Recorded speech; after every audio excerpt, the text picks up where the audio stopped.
Shybro, Father James and Deacon Hank. Hey. Those Deacon Hank just got back from a little long weekend trip to Wichita, Kansas, Great Diocese of Wichita. see some of his classmates be ordained Catholic priests. So we thought we would talk about what an ordination is for those of you who haven't been to one or never even heard of one, or maybe you went to Deacon Hank's last year when he was made a deacon. What's maybe the difference between diaconate ordination and priesthood ordination? And here we are. And I've shaved my beard, so Deacon Hank feels stronger and more confident. He's not as afraid anymore. It does. I feel like a baby though. You get used to it. Just emerged out of the fuzz. womb.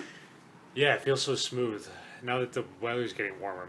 So how was the ordinations? First of all, were they able to do it with like social distancing? Yeah, so their regulations in Kansas are a little bit different than ours, being a rural area.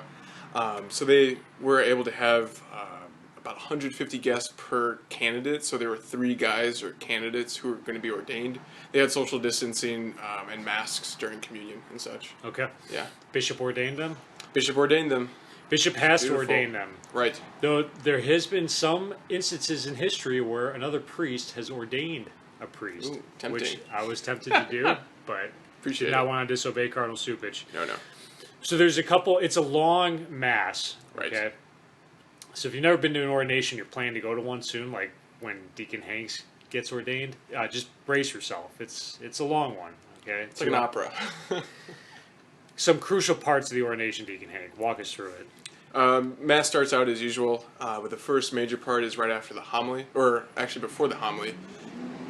The candidates are called out from the assembly and asked by a priest to step forward. So they step forward into the sanctuary, and it's there that they declare their intention to be ordained priests, and the whole church gives their desire and their intention for these men to be ordained. They ask the bishop to ordain these men.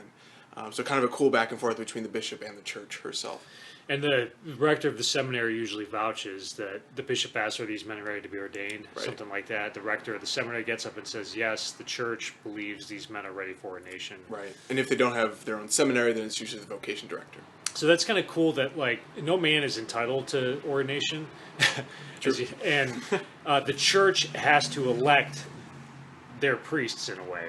Mm-hmm. Now, the church is represented by the rector and by the seminary, but it's like the whole church is coming together to say, yeah, we want these men or this man to become a Catholic priest. Absolutely. It's not just like a behind-the-scenes deal between the man and the bishop or whatever. Okay, so then Litany of Saints, talk about that. That's Sure. a really cool part of the ordination. Yeah, probably one of the most profound moments before the actual ordination itself takes place. So after the candidates are brought up to the sanctuary, there's a homily, and then after that, there might be one other thing, but at the Litany of Saints, the men prostrate themselves on the marble as a sign of totally dedicating themselves to the church and giving them their lives over to God. And for this end, the whole church and the bishops, they turn towards God in the Litany of the Saints and pray this long litany asking for God's mercy and for the intercession of all the saints and special saints that are special to the candidates themselves. So this long litany is prayed over them. Like St. Henry would be mentioned. Pray Sure. for us. Yeah, it's beautiful. We do Litany of Saints during baptism. We do it sometimes at the Easter Vigil. It's just such a beautiful prayer in our church. You call on all the angels and saints in heaven to come down and offer their prayers. Yeah, I enjoy that sign of how close the church in heaven is to the church on earth too. And for my own amusement and kind of prayer, I like to imagine as they call out each saint, that a large image of that saint appears above the candidates and kind of gives them a blessing. So as the men are prostrated on the marble in the sanctuary, so they're lying face down, the whole congregation sing the Litany of the Saints. And that's kind of an intense moment. A lot of the guys will start crying. I remember a couple of guys laying right next to me were crying. It was like, is this like going into D-Day? Like crying on the boat before you get off and storm the beach? Crying? Yeah. I actually cried at another part of the ordination, my ordination, but not during that part, though that was beautiful. I just celebrated my 8th year anniversary, by the way. Congrats. On May 12th. Anywho, okay, so we've got the Litany of the Saints. Now, we're not going to get to everything in the ordination, but let's talk about the promises. Sure. Okay? Man makes several promises. Right here, just to keep track. Don't want to get anything wrong. Makes a promise of basically celibacy, prayer, and obedience. Yeah, they're about 5. And the main ones right? are celibacy, prayer, and obedience. Yep. Did you not know that, Deacon Hank? Oh, I knew Do you that. want to reconsider? So it's kind of an elaboration of the promises that I've already made at diaconate ordination. So I've already promised celibacy. I will renew my promise of obedience to the bishop and his successors. And then there's additional promises to carry out the office of priesthood in helping with the bishop's ministry, and promising to celebrate the sacraments worthily and well with great reverence, especially the Eucharist and reconciliation. And I'm blanking on the other one. Oh, conforming my life every day to Christ.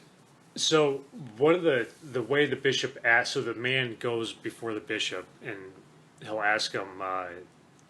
Well, he asks him the obedience promise, but the one on prayer I really liked. The bishop says, "Are you resolved to maintain and deepen a spirit of prayer appropriate to your way of life, and in keeping with what is required of you to celebrate faithfully the liturgy of the hours for the church and for the whole world?" Okay, so that's a promise to maintain and deepen a spirit of prayer. Okay, that we like for the rest of our lives. Right? If we violate that promise, our whole existence is nullified. We're committing a sin, right? It'd be like you cheating on your wife or whoever. Promise you make couples at home to deepen a spirit of prayer. So we're called to not just get the prayer done, check the box, but to really enter into a whole rhythm and a life, the spiritual life, to read about the spiritual life, to advise on the spiritual life, to preach on it, to experience contemplation, meditation. So I think that's a really cool promise. It's not just the basics like, all right, don't get married, you gotta do what I say, obedience, and try not to screw up and scandalize the entire church. Something a little deeper than that. So, okay, bishop lays hands on your head. Mm-hmm. Okay, that's the actual ordination part, correct? Mm-hmm. He says a long consecratory prayer. Right. Yeah. So that's what that laying on of hands is epiclesis. So kind of like when the priest puts his hands over the gifts to consecrate them into the body and blood of Christ, the bishop also is consecrating the man. The Holy Spirit is being poured into that man's soul, and he is receiving an indelible mark. So he will be a priest forever in the line of Melchizedek. So we might have to do part 2 for this ordination because there's a few other cool things. So why don't we stop there with the laying on of the hands? In fact, all the priests then who are celebrating the ordination go up and lay hands on the candidate's head. So that's a cool part too. I really like squeeze your head like a melon. It's such a powerful moment. Yeah. So ordination part 1. Hopefully you all can see it one day when our own Deacon Hank is made a priest. God bless. Peace.